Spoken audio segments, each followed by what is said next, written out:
സിദ്ദിഖാണോ? ചേട്ടാ ഞാൻ മറ്റേ ടെക്നിക്ക് അറിയാൻ വേണ്ടി വിളിച്ചാണേ. ഇന്നലെ ഞാൻ അവിടെ ബേക്കറിയിൽ ഒരു മുട്ട പപ്സ് മേടിച്ചായിരുന്നു.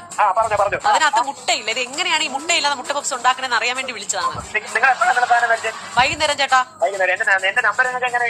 എനിക്ക് കിട്ടും. കംപ്ലൈന്റ് കൊടുക്കുന്നതിന് മുമ്പ് എടുത്തു തന്ന സ്റ്റാഫിനെയും കൂടെ ഒന്ന് വിളിച്ച് അറിയിക്കണമല്ലോ. കാട മുട്ടയെങ്കിലും വയ്ക്കി ഇതിനകത്ത്.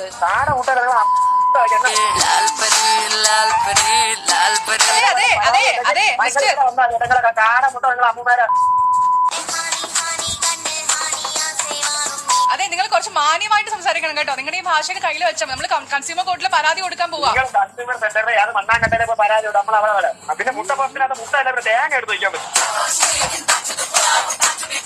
ഞാനൊക്കെ വലിയ പ്രതീക്ഷയിലാണ് മുട്ട പപ്സ് മേടിക്കുന്നത്. ഇതിനകത്തുള്ള മുട്ട കഴിക്കാൻ വേണ്ടിയിട്ടാണ് ഞാൻ വാങ്ങിക്കുന്നത്.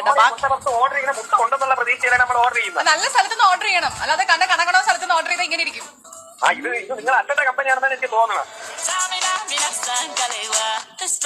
അതെ, ടൈഗർ ബിസ്ക്കറ്റിനകത്ത് ടൈഗർ ഇല്ലെന്ന് പറഞ്ഞിട്ട് മുട്ട പപ്സിനകത്ത് മുട്ട ഉണ്ടാകാതിരിക്കാൻ പറ്റുമോ?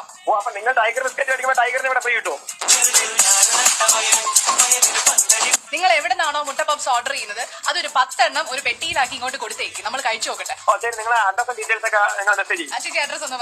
പ്രവീൺ ആരാണ്?